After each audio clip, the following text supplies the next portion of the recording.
Good morning everyone. তো আরেকটা নতুন ব্লগ নিয়ে চলে এসেছি। আগের ভিডিওতে বলেছিলাম যে আমরা কোন হোটেলে স্টে করছি, এই ভিডিওটাতে তারই ডিটেলস থাকবে। তো এখনও পর্যন্ত আমরা পৌঁছাইনি। এই দেখো রাস্তায় যাচ্ছি। এই বীজটা খুব ভালো লাগছিলো আমার, তাই আমি এই বীজটা নিলাম। আর এখানকার রাস্তাটা তো দারুণ, পুরো মনে হচ্ছে আমরা কোনো পাহাড়ি জায়গায় চলে এসেছি আর পাহাড়ের কোনো রাস্তা দিয়ে আমরা পেরোচ্ছি।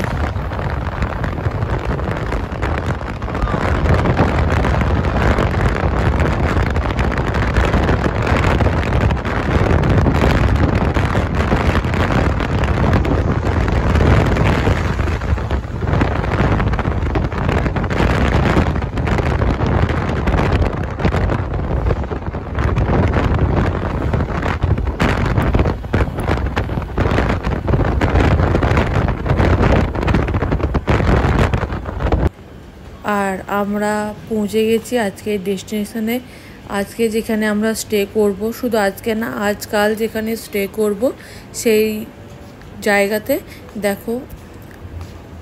আর এইটা হচ্ছে পেনিমে। তো আমরা প্রথমে এসে পরেই এখানে যা ফর্মালিটিস আছে সেগুলো পূরণ করে নিচ্ছি। আর এখানে যখন আমরা অঞ্জনা বিচে ছিলাম, তো তখন জলের ঢেউয়ে আমার পায়ে খুব জোর আঘাত লাগে। তো খুবই ব্যথা পাচ্ছিলাম, চলতে ঠিকঠাক করে পারছিলাম না, তাই এসে পরে এখানে বসে গেছি। একদমই দাঁড়ানো যাচ্ছিল না। আর এই যে হোটেলটা দেখো কত সুন্দর। এখানকার প্রত্যেকটা হোটেলের মধ্যে গ্রিনারি ভাবটা অনেক বেশি, তার জন্য চারিদিকে সৌন্দর্যটা আরও বেশি বেড়ে উঠেছে। আর দেখো এখানে প্রত্যেকটা রুম কটেজের।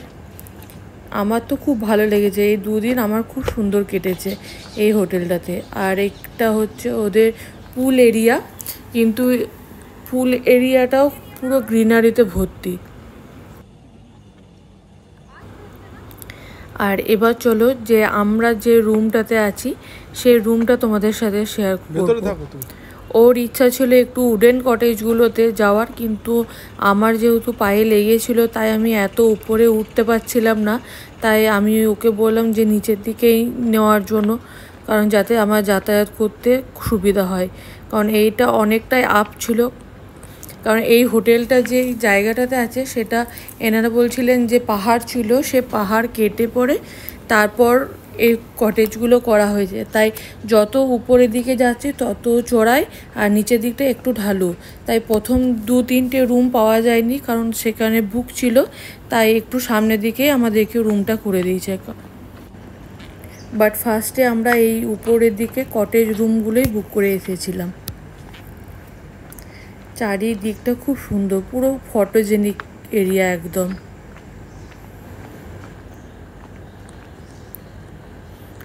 আর এটা হলো আমাদের 2 দিনকার এখনকার ঠিকানা। দেখো এখানকার কোনো গাছই কিন্তু কাটা হয়নি। কটেজের সামনে সামনে যে গাছগুলো রয়েছে সেগুলো অ্যাডজাস্ট করেই কিন্তু কটেজগুলো তৈরি করা হয়েছে।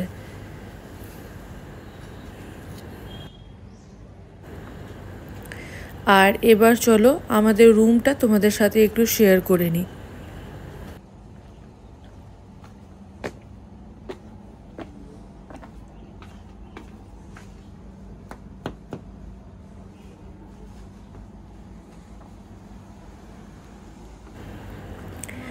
আর এই হলো আমাদের 2 দিনকার ঠিকানা, আমাদের 2 দিনকার জন্য রুম। কত সুন্দর দেখো, দেয়ালগুলো সিমেন্টের, কিন্তু উপরের যে সিলিংটা ওটা কিন্তু পিওর উডেনের একদম।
আর এটা হচ্ছে আমাদের রুম থেকে আউটসাইডের ভিউ। দুর্দান্ত একদম, এত গ্রিনারি, এত সবুজে ভরা, খুব ভালো লাগছে, মনটা পুরো ভরে গেল একদম।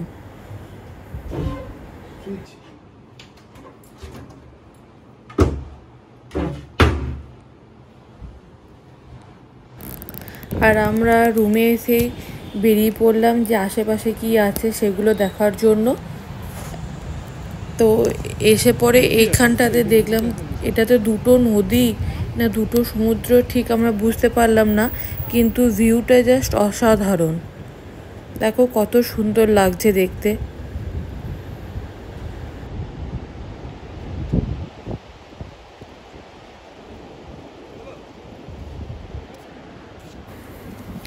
আর এরপর আমরা হোটেলে আবার ফিরে যাব, কারণ আমরা আশেপাশেটা পুরোটাই ঘুরে দেখলাম।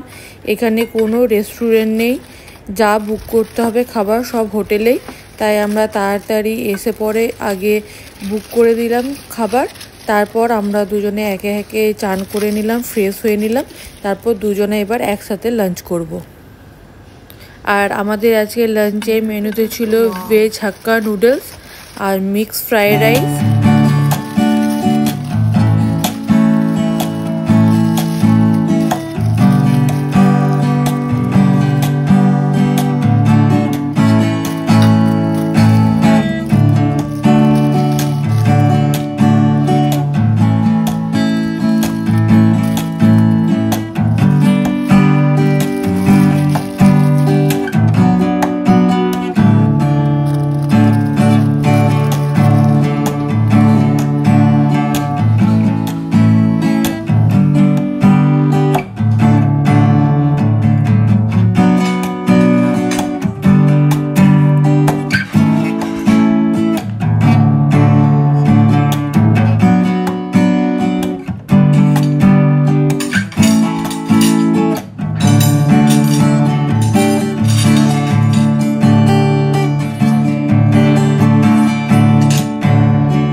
আর এখানে আমরা লাঞ্চ করে দুপুরে একটু রেস্ট নিয়ে নিয়েছিলাম, আর বিকেলবেলায় বেরিয়ে পড়লাম যে আশেপাশে কি আছে সেগুলো দেখার জন্য। তো চলো, আমরা নিজেরাও জানি না আশেপাশে কি আছে, তো আমরাও দেখি আর সাথে তোমরাও থাকো। আর এখানে ঘুরে পড়ে একটা জিনিস দেখলাম যে আমরা যে হোটেলে আছি বা এই এরিয়াটা থেকে লোকাল মার্কেট অনেকটাই দূরে, সামনাসামনি কোনো লোকাল মার্কেট নেই। এটা আমরা প্রায় 20-25 মিনিট, আধ ঘন্টার মতন রাস্তা পেরিয়ে এসে এই সব হোটেলগুলো দেখতে পাচ্ছি বা মার্কেট দেখতে পাচ্ছি। এখান থেকে মার্কেটটা অনেক দূরে।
দুপুরবেলায় ঘুম থেকে উঠে পায়ে ব্যথাটা আরও বেশি বেড়ে যায়, একদমই চলাফেরা করতে পারছিল না। কিন্তু যেহেতু এত দূর ঘুরতে এসেছি, আমি যদি রুমে বসে যাই ও ঘুরতে পারবে না, তাই একটু কষ্ট করে বেরিয়েছি।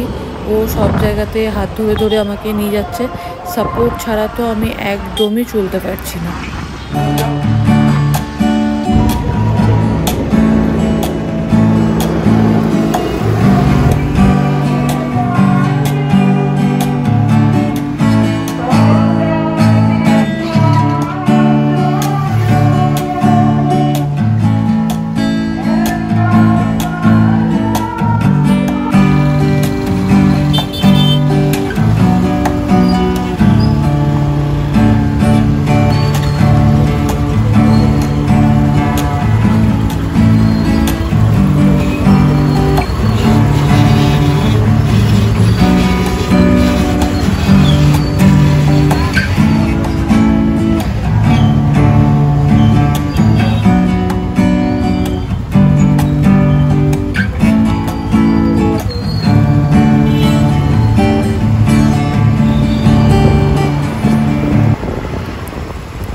আর আমরা এখন যেখানে যাচ্ছি এই বিচটা হচ্ছে আরাম্বল বিচ। তো আমাদের আস্তে আস্তে অনেকটাই বিকেল হয়ে গেছে, তো সন্ধেও হয়ে এসেছে। আর আমি গাড়ি থেকে নেমে একদমই চলতে পারছিলাম না, একটা পাও ফেলতে পারছিলাম না। অনেক কষ্টে বিচের সাইডে এসে পড়ে ওখানেই বসে পড়েছি। আর সামনে এগিয়ে পড়ে যে বিচটা দেখব সেটুকু ক্ষমতা আমার মধ্যে ছিল না, কিন্তু বিচটা খুব সুন্দর। আর এই বিচটাও রাশিয়ানে ভর্তি, ইন্ডিয়ানস খুবই কম। আর এই এলাকাটাতে পুরো রাশিয়ানে ভর্তি। এখানকার লোকাল মার্কেটে বা সমুদ্রের ধারে আমি যতটুকু যা লক্ষ্য করলাম পুরোটাই রাশিয়ান, ইন্ডিয়ানস খুবই কম। আর খুব ফাঁকা ফাঁকা জায়গাগুলো, মানে আমরা যেদিকে ছিলাম বাগা বিচ সাইডে, যতটা লোকাল মার্কেট ছিল, যতটা ঘুরতে এসেছিলো সবাই, এই দিকটা খুবই কম। দেখতে পাচ্ছ পুরো ফাঁকা ফাঁকা একদম। আর এখানে আমি বসে আছি আর ও পুরোটা ক্লিপসগুলো নিচ্ছে। দেখো দেখতে দেখতে সন্ধে হয়ে গেল আর আস্তে আস্তে বৃষ্টিও নেমে গেল, তাই সবাই দৌড়াদৌড়ি করে যে যেদিকে পারছে দৌড়াচ্ছে। আর আমার পায়ে সেরকম ব্যথা করছে যে বৃষ্টিটা থামলেই আমরা হোটেলে ফিরে যাব, কারণ আমার একদম ভালো লাগছে না, এত ব্যথা। আর এখানে এসে আমি রুমে চেঞ্জ করে বসে পড়েছি পা নিয়ে, কারণ পা একদম ফেলতে পারছি না আমি। আর ও বসে বসে টিভিতে গান শুনছিল। আর চলো তোমাদেরকে দেখাই রাতের বেলায় কত সুন্দর লাগছে বাইরেটা দেখতে। আমার তো খুব ভালো লাগছিল, তোমাদের সাথে শেয়ার করি। চলো দেখো রাতের ভিউ আমাদের রুম থেকে।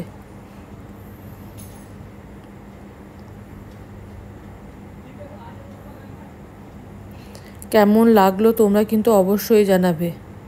সকাল রাত দুটো ভিউ তোমাদেরকে দেখিয়ে দিলাম এখানকার।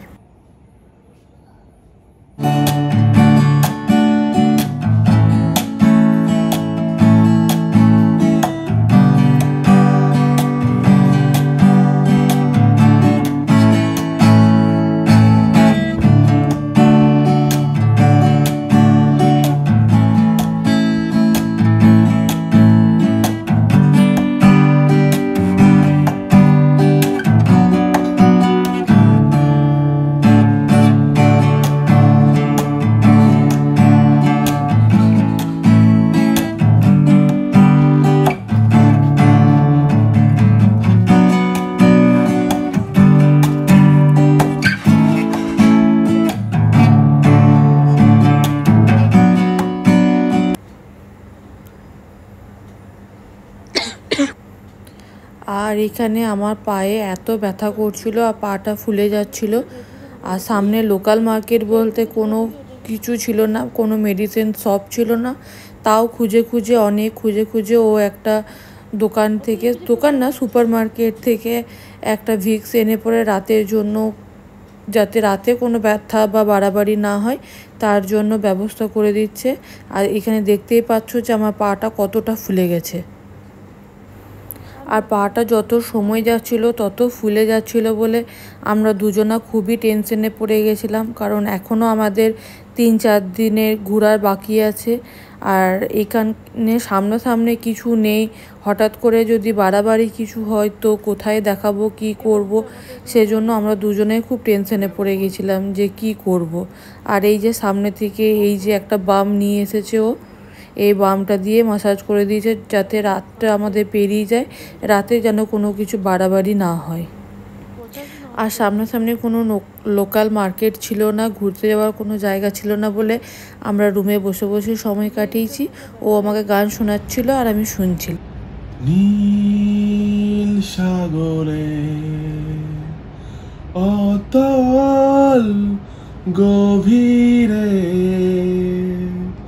সোনালি ঝিনুক কত স্বপ্ন দেখায়, তোমার আকাশে আমার মনের পাখি অসহায় হয়ে কেন ডানা ঝাপটাই, তোমার আকাশে আমার মনের পাখি অসহায় হয়ে কেন ডানা ঝাপটাই। নীল সাগরে অতল গভীরে গাংচি লড়ে আরো কত গান গাই তোমার আকাশে আমার মনের পাখি অসহায় হয়ে কেন নানা ঝাপটায় তোমার আকাশে আমার মনের পাখি অসহায় হয়ে কেন নানা ঝাপটায় কখনো আকাশ বে চুপ করে যদি নেমে আসে ভালোবাসা খুব ভোরে চোখ ভাঙা ঘুমে তুমি খোঁজো না আমায় আশেপাশে আমি আর নেই আমার জন্য আলো জেলো না কেউ আমি মানুষের সমুদ্রে গুনেছি ঢেউ এই স্টেশনের চত্বরে হারিয়ে গেছি গ্যালাসের জলে ভেসবো না না না না না না না না না না না এই জাহাজ মাস্তুল চারখার তবু গল্প লিখছি বাঁচবার আমি রাখতে চাই না আর তার কোনো রাত দুপুরের আবদার তাই চেষ্টা করছি বারবার সাঁতরে পার খোঁজার না না না না না না না না না না না না না না না কখনো আকাশ বে চুপ করে যদি নেমে আসে ভালোবাসা খুব ভোরে চোখ ভাঙা ঘুমে তুমি খোঁজো না আমায় আশেপাশে আমি আর নেই আমার জন্য আলো জেলো না কেউ আমি মানুষের সমুদ্রে গুনেছি ঢেউ আলো জেলো না কেউ আমি মানুষের সমুদ্রে গুনেছি ঢেউ তুমি রেকর্ডিং করলে কেন ভুলে যাচ্ছি বলো তো রেকর্ডিং করলে কেন মানুষের সমুদ্রে গুনেছি ঢেউ আচ্ছা আচ্ছা আবার